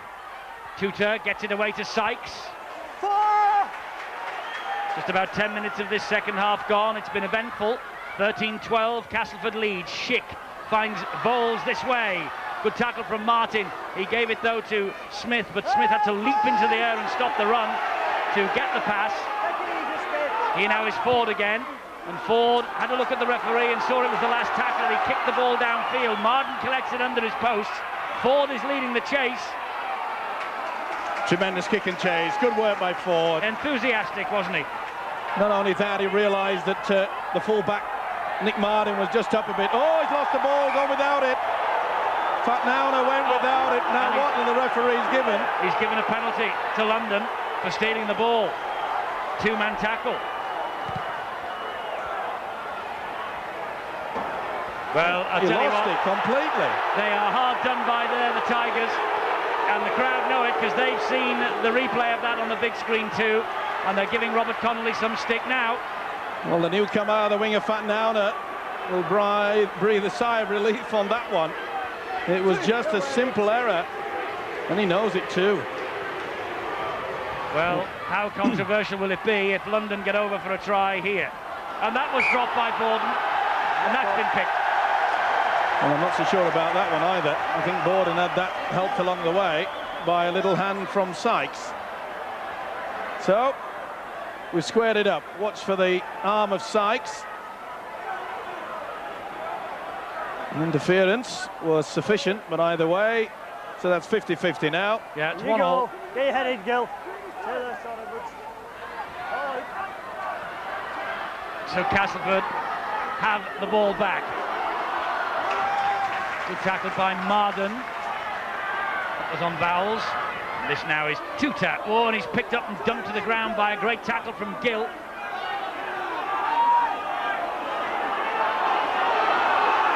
Well, there was no one there to help, and they needed it. Oh, big hit. Mestrov again on Flowers. Oh, then gives it to Ford. He pops it up to Sampson, and Sampson looked to release the ball over the shoulder, but was closed down by four. Danny Orr drills the kick down the touchline, looking for the flying winger Smith. Oh, tell you what, Martin took a gamble, didn't he? Did he ever? He was calm, cool and collected as the Scotsman. And he obviously knew that it was just going to take a left little kick, but he was so close. Smith was in attendance. Coolest man at Weldon Road, that fella. Nick Marden, the fullback. Big shove at the scrum. Edwards feeds and then gives it to Roscoe. Scott Roscoe, who now has got 83 tries for this club, the new record holder. Kim Howard, that's a great tackle by Liddon. But then all messed up by Tutor coming in a second man and holding down. A lack of composure there. They do all that hard work. And you could see Tutor just pushed him away. It was sufficient. It was well worked by Howard. He milked it for all it was worth. And Tudor should have had enough experience to just get away. So London are back in possession. Tutor penalised. Matheson with the football. Gives it then this way. Kim Howard it is. White. Josh White is delayed again and saw a little gap and went to scamper through it.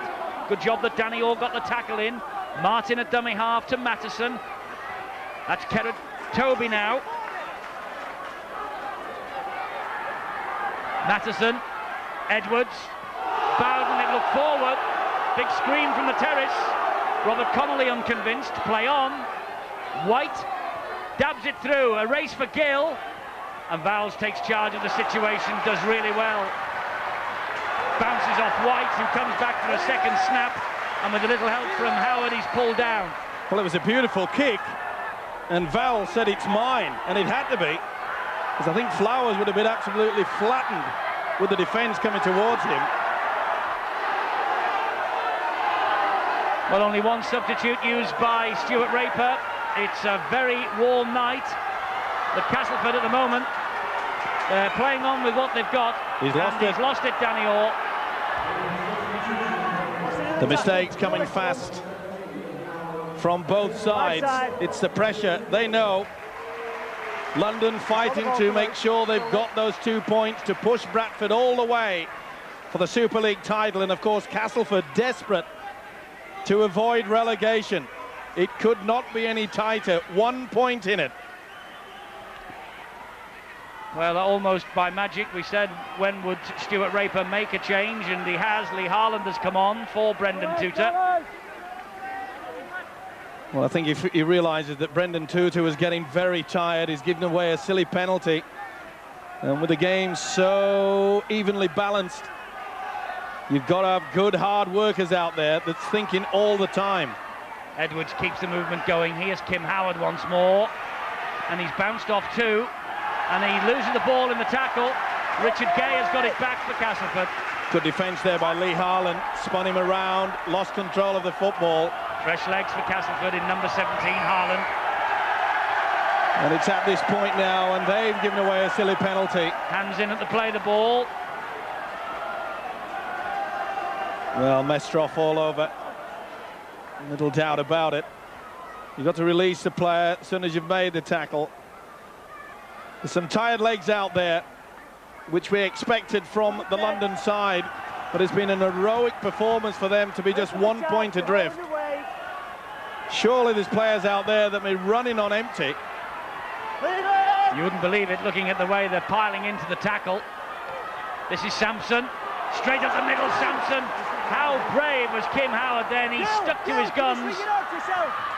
This is Andrew Schick, and he's broken the tackle of Edward Schick. Martin comes in though, a collision with Roscoe, but he's still put down. Vowles, little signal, he's coming this way. Now he switches the direction of the attack. Drive in from Sampson. And Sampson gets the ball down, but he's short. Just half a metre short. It's with Ford. Now Davis. Oh, out wide it goes to Harlan. What a tackle from David Krause. Quick play the ball. London on the back foot, the ball sliced through. And Marden picks it up. It bounced off him, I think, as the kick went through, and Marden chased it forward. How close can you get? The kick was great, and it bounced away. Deary me, tension here is building with every second. The crowd are on their feet. Marden is really blowing for tugs. No wonder. We're approaching the last quarter of this match, and there's just a point in it. The next score could be so important to either side. Surely Graham Steadman must enter the arena. Gill Bowden's off and Beasley comes on. So all the schemers, Edwards, Beasley, White, who's just kicked that ball downfield, they're all out there for the Broncos now. Smith, well tackled by Roskell. Here's Flowers again. Took a big gamble there to the winger Chris Smith to play the ball quickly, and Vowles just got there in time. Here's Gay. Well, this has been a tremendous effort by the Broncos. Heavy legs out there. Lovely run from Ford. They just managed to collar him in time. Mestrov was there, and Toby. Here's Sykes. Great tackle from Edwards. You can see how Castleford are getting over the advantage line easy now. Vowles. The London defence is just holding back. They're not moving forward. Stedman's on, and here he is. The high kick from the old head, Graham Stedman. The ball bounces and was knocked forward then by Marden, and the referee will play the first, which I think came off the Castleford man, so it's the turnover. Definitely came off a Castleford hand. Richard Gay was up there as well. The referee, Robert Connolly, the reason why he played on, he wanted to give advantage to London. None was forthcoming. But what a great kick. The first touch of the football by Graham Stedman, and the first time in this game that we've seen the bomb. The hold hand is Graham Stedman. Kim Howard is going off to the blood bin for London, and Andrew Hamilton is the man coming on while Kim Howard gets patched up.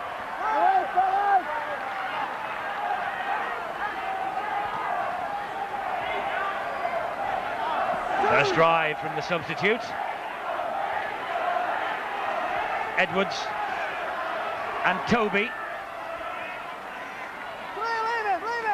Tony Curry, the London coach, knew that this would be a battle royal, and he has disappointed nobody with that prediction. Hamilton getting to the halfway line. Close attention though. Now Mattison. Lovely run from Mattison, defying the age. Edwards for support. It arrives with Martin, and Martin gets to within 3 meters of the line. The ball was stolen in a two-man tackle, and it's a penalty to London. What a great run though by Terry Mattison, and you could see that he took the football there. Now then, was a hand laid on? It was a difficult one to see. Martin, they got back. Stedman took the ball.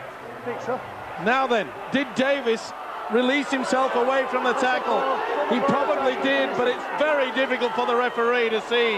All he can see is two players in attendance to Martin. Stedman's on his way off to the sin bin.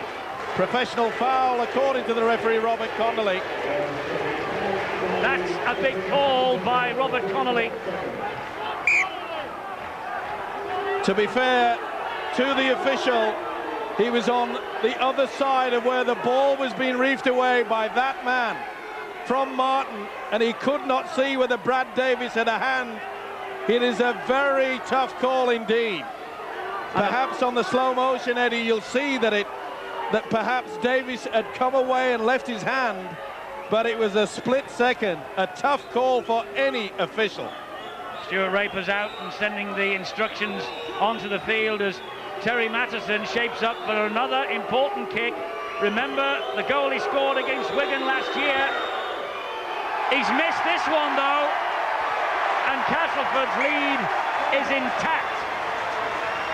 Well, it was 18-all at Central Park last year when Mattison kicked a wonder goal. That was much easier, and he missed. Well, how close can you go? You would have put your mortgage on the fact Terry Mattison would have kicked that from such a simple position.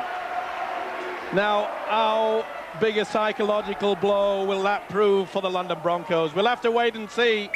It is a real let-off for the Tigers. And it's quite ironic, really, when you think that Greg Barwick is sitting on the bench, the man who kicks goals for fun and who has kicked and scored points against Castleford over the years. But Barwick was on the bench, waiting his chance. There he is, and Mattison missed the kick. Now then, man of the match time. 0891 66 55 25. Who's your man of the match? If the call from Robert Connolly was a tough one, the call from you will be even tougher to pick a man of the match out of this. There's been some heroic displays. He might yet Up here, Beasley, Edwards, and Edwards is going to score. Edwards behind the line. The extra man has taken its toll. Beasley made the break. Edwards, doing what he's done throughout his long and illustrious career, comes up with try number 307. Tremendous play by Beasley, and the man that loves nothing better than to support back on the inside. It was great play. They used a run around. Tremendous that. What a great fight back. Beasley back on the inside.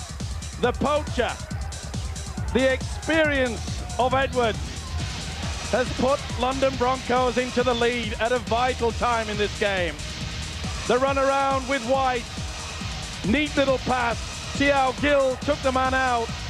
He made sure that Lee Harlan came towards him, back on the inside. He will enjoy that. He's added a new dimension to the Broncos attack. Shaun Edwards. What a great try. 10 tries in all his matches for London, 3 in a row for Shaun Edwards. And Mattison this time, bang in front, makes no mistake.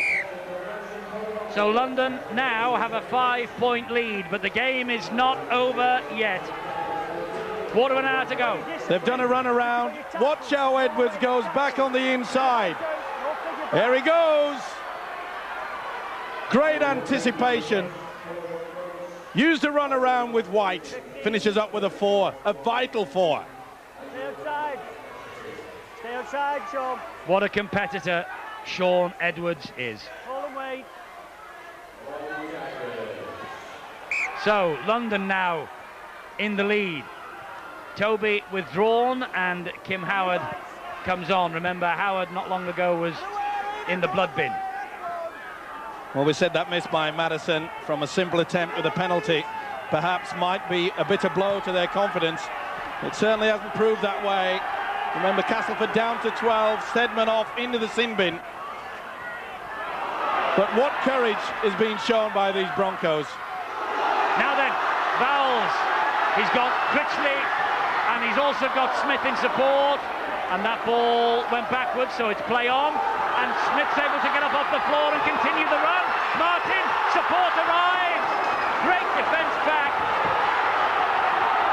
It was Critchley who was there, but Castleford are rolling forward again. Ball comes free, and again, and London have got the ball back. He had the chance, Mike Ford made a meal of it. But what tremendous play by Castleford. They've not thrown the towel in.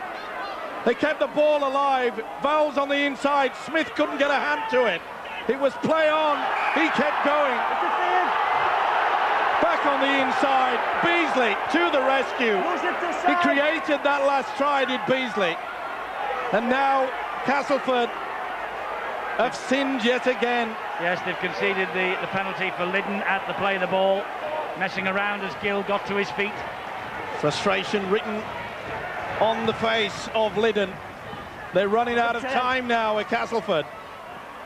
They're running out of time here. They're running out of games for the season, and White has obviously got a problem with the wrist, but he is going to have to battle on.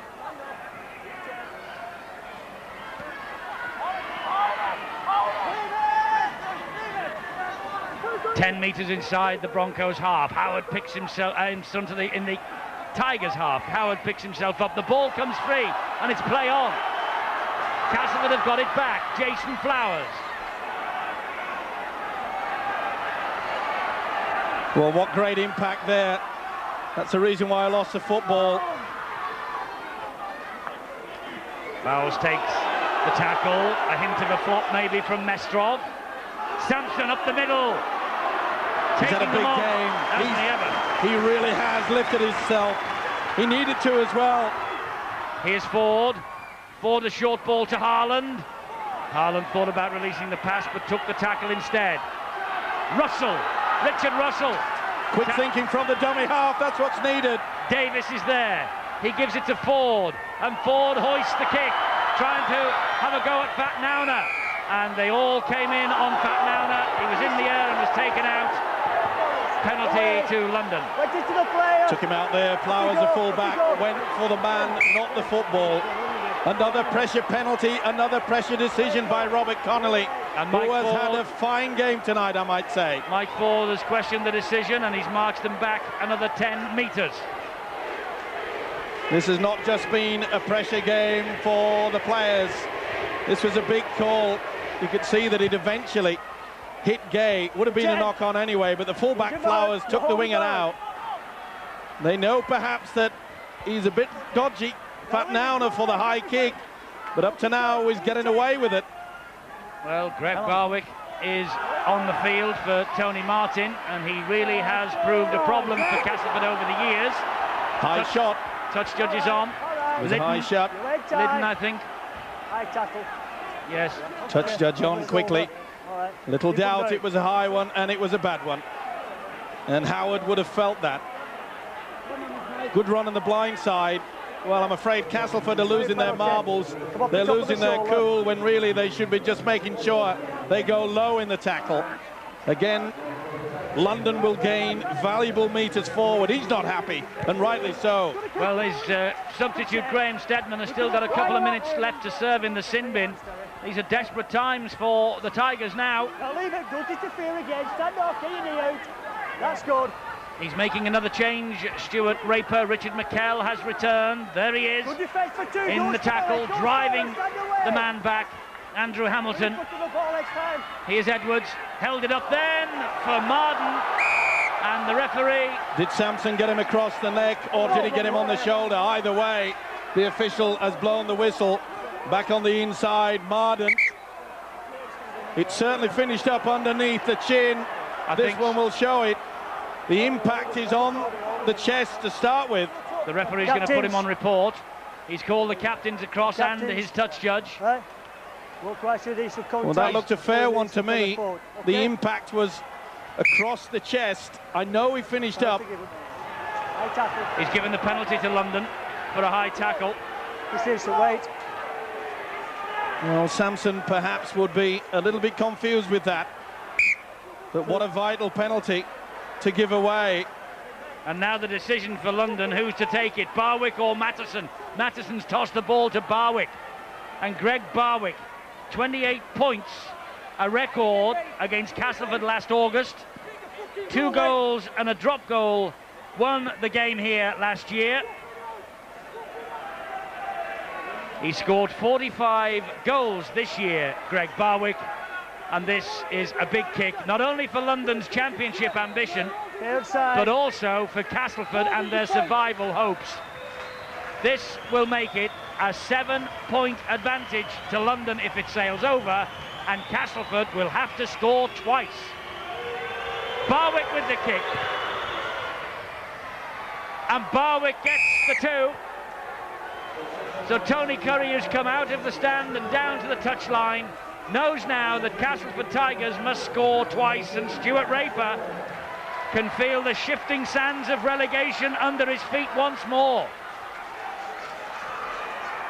Well, he knows that a penalty way downfield allowed the Broncos to get into that position. 50-50 high shot from Sampson. I think we saw on the replay that the impact was definitely across the shoulders.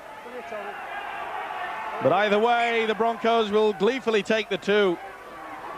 And Castleford have certainly been caned in terms of penalties. 15-6. Sampson is gritting his teeth. He ran over the top of Maddison. He couldn't get away from Marden. A last hurrah from Castleford on the way here in the last 10 minutes. Who's your man of the match? Your votes are invited now. Steadman's back out of the sin bin. Critchley, ball back on the inside. Gay, nowhere to go. Well, it's been a great effort from both sides. Give them all a television, Eddie. Well, I think they all deserve it, don't they? What a tremendous effort from both these sides. Ford to Vowles. Krause is the man who gets to him on the last tackle. Ford to Davis, who dabs the ball over the top looking for Smith, but only finds the safe arms of Nick Marden. Not the best kick, though. It went right down the throat of Nick Marden, who yet again anticipated the kick into the corner. Great positioning. Here it is. He's had a fine match. He improves every game, does Nick Marden. Barwick takes the tackle from Liddon. Matteson at dummy half. Howard loses the ball, and Castleford have got it back. Jason Liddon. He'll take the first knock on. 1, 2, take the first one. There was no real advantage there. The referee, Robert Connolly, you'll see that the big fella, Howard, lost control of it. Now, even though the ball went into Gay's arms, it doesn't have to touch the ground. Once you lose control forward, it hits the opposition. That's classed as the first knock on. That's why it's a head and feet to Castleford, and more pressure. Plenty of time for Castleford to do it. There is indeed. Critchley. If anyone can, he can, but that's good defence from Krause. Stedman, dummy half. The runner, Flowers. And London now need firm defence as Russell picks the ball up and gives it to McKell, who finds Ford. Ford then to Danny Orr, and Danny Orr slipped through one, but Edwards is the man who comes back to cut him down. Russell at dummy half again. This is Harlan. He releases the pass. The ball goes to ground. Gill gets it back for London. What a great effort there, and a big smile on his face, Peter Gill. He knew how important that was. Beasley takes it up. Sampson tried to keep it alive. Bowles made a real meal of it. But there's only one man going to get that football on that occasion. That was Peter Gill. Roskill and Smith, and Roskill's appealing to the touch judge. Smith had a couple of little snaps at him then. No wonder Roskill looked to the touch judge. He could have been got for a flop, the winger Chris Smith. There's a swing, and then he came back for the second one, and then he decided on another flop. White drills the ball downfield, but that will run dead in goal. Just over 5 minutes to go, and London ahead by 7 points.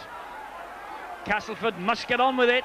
Time is running out for them, and games are running out as well. After tonight, they only have 3 matches remaining. They travel to Warrington. They have home dates with St Helens and Sheffield. Stedman gets the ball away, and the support arrives, but what a tackle back. Roskill, was it? Yes, Roskill got the tackle in. This now is Chris Smith. Back from Chris Smith to Mike Ford. They're trying everything. Castleford, that bounced off the head of McKell and bounced forward. Davis's pass intercepted by the head of his own prop forward. Marden has got it back for the Broncos. Marden looking for support, nobody there. Well, Davis wanted to get the ball out wide. They had 3-man overlap, Castleford, and it hit the head of McKell. Barwick's knocked the ball forward. It looked for a moment as though he'd picked it up brilliantly off his bootlaces, and then he let the ball slip like a bar of soap. Whoops. Got it right the first time, made a meal of it the second. Oh, not the best pass. Well done there by Bowles. They're not waving the white flag, are they, Castleford? Critchley plays the ball. Lost it, Vowles. Strong tackle, Gill and Howard, crunch. Combination of two. Howard going over the top, and Vowles and Gill got right underneath. He got the shoulder, and you could see that Vowles could not control it. Well, it looks like another desperate wait over the weekend for Castleford, because the important matches, let me remind you once again, Oldham at St Helens and Paris in Narbonne against Halifax. That's the situation at the bottom, but up at the top, they don't come much bigger than Bradford against Leeds, and that's where we will be on Sunday at 6:30. Bradford Leeds. London, though, making sure that Bradford go all the way in their quest for this title. And what price a Leeds victory at Odsal on Sunday night? Leave him, get off it, get off it. He's dropped it then, Barwick. No, it was interfered. You interfered, you knocked the ball. Knocked the ball out of his hand, Brad Davis. Well, Davis just interfered there and just got the hand in, and you can see how close the referee was there. He turns his back to Stuart Raper. He knows that silly mistakes, silly penalties have just eroded their chances. Well, he was picked by the referee, Davis, and he was also spotted by our cameras as well. No doubts at all about the validity of this penalty. And here's Barwick again. to first of all eat the clock up, obviously, and second of all to stretch the lead from 7 to 9, which would mean, I think, the game for the Broncos. Most importantly, that he gets enough length to ensure that even if he misses, it goes dead in goal. That means that Castleford will have to drop out, so the Broncos would regain possession, and it would be probably up the jumper stuff for the 6 tackles.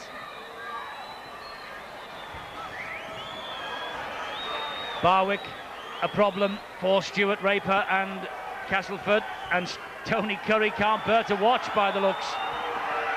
Barwick strokes the ball towards the posts, he's kicked it, and that looks like it's the match for the Broncos. And Stuart Raper, I think, and look at the face of Brendan Tutor on the bench, they know that that's the game up for Castleford Tigers. Tony Curry's not prepared to smile just yet, but maybe, because Castleford 13, London 22, and talking to him this week, he was really worried about this fixture here in West Yorkshire. Castleford, he knew, would be scrapping for their lives, and also 3 games in 11 days against the best that Australia has to offer. Follow that up with matches against relegation candidates Oldham and Castleford. It's a really tough week for London Broncos, but by the looks of things, they come out of it with 4 points in their quest for at least runners-up spot in Super League, and if Bradford hit the buffers in a big way, who knows, even more. Well, the one thing you cannot discount is the courage from these 2 sides. They've given it everything tonight. Castleford, of course, have not played a game for a fortnight. They came into it very fresh. London under a lot of problems, a lot of injuries. Last half minute. Neat chip over the top, but it was far too long. Desperation again. They've had their chances, and I can't help but going back to midway through the second half, when the substitute Graham Steadman reefed the ball away, and he was penalised. Not only that, he was sent to the sin bin, and that was a turning point. It's a turning point in a match that London Broncos have won. There's the final siren. 22 points to 13.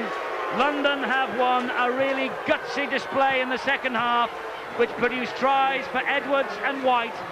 And Barwick came on to kick 2 goals, and Terry Matheson kicked a couple as well. Great win for the London Broncos, who maintained their pursuit of Bradford at the top. Tony Curry celebrating the victory, a hard-earned victory, and both sides shaking hands. And Sean Edwards and Peter Gill thanking their small band of supporters who have travelled up the motorways to be with them tonight and see them home in this match at Weldon Road. They have won here then by 22 points to 13. And a reminder of what's still to come tonight on our 3 sports channels. Here at 9:30, it's World Sports Special, followed at 10 by a preview of the first weekend's football in the Sports Centre, and at 11 a new series of Hold the Back Page. Over on Sky Sports 2 now, Test highlights, day 2 of the 5th Ashes Test between England and Australia. That's followed at 10 with wrestling action in Raw. And finally, over on Sky Sports 3 at 9:30, golf from the European Tour, day 2 of the Czech Open. But after the break, we look back on a real gutsy display from the London Broncos and ask, what does this mean now in Castleford's quest for survival in Super League? And also name your man of the match. Effort by Castleford, but the victory belongs to London Broncos by 22 points to 13. Matheson, White and Edwards, 3 tries to 2, they've won it. And who's your man of the match? Well, it looks like they're all contenders from the Broncos. Roskill, Gill, 26%, and Edwards, well, 31%. Sean Edwards then has won it, although others picked up 33% of the vote. Incredible. But Sean Edwards is the winner by a little mile, and here he is now talking to Bill. Sean, congratulations on winning the Man of the Match awards. It was always going to be a tough night after the schedule you've had. I should imagine winning this one must make that even more special. Yeah, it was a massive game for us tonight. I think due credit to the cast, they've improved, you know, beyond compared to what there was at the start of the season. Certainly playing as a team, and it made it hard for us. Just how weary were you out there? Because, as I say, you've had a really tough schedule. I don't think it made that much difference, being honest. It's just the conditions. I mean, summer rugby, you've got to be fit to play it, otherwise you just forget it. Well, you were fit. You were in there at the right place for the crucial try. Yeah, you know, that's my game. We did a run around, it's a called. Fortunately, Josh White put a superb ball out. I mean, I've got a very good combination with Josh White at the moment. Robbie Beasley made the half break, and I was backing up on the inside, and perfect pass from Robbie, and I was under the sticks. It was great, good team play, and it's good for me to finish it off. Well done, Sean. Thanks very much. Thank you. Man of the match, Sean Edwards, named by Julie Bell of Leeds. She wins the mini TV set, just as Sean wins the mini TV set. And London Broncos have, of course, made sure that the champagne, that no doubt is piled up to the ceiling at Odsal, stays on ice. Matthew Elliott, the Bradford Bulls. Have you got the champagne in, by the way? No, mate, we haven't even been to the bottle shop yet. We're not that presumptuous, and we've got too much respect for the opposition that, absolutely, in this Super League. And no wonder, because London are making you fight every inch of the way. Yeah, well, while it's still a possibility that we can't win the championship, we need to be on our guard, and with performances like that from London, we need to be especially aware. Steve-O, the turning point was, according to you, Graham Steadman being put in the sin bin. Without doubt, it was a big call by the referee, and I thought he only made 2 mistakes during the entire game, and unfortunately most of the fans will remember this. But once again, another good run from Terry Mattison. I thought he had a fine game, and the man who supports all the time, Edwards onto Martin, and here you see the ball being reefed away. Now then, was he in attendance, Brad Davis? He really wasn't. He was about an inch away, but it's very difficult. Remember, the referee was on the other side of where the ball is being ripped away.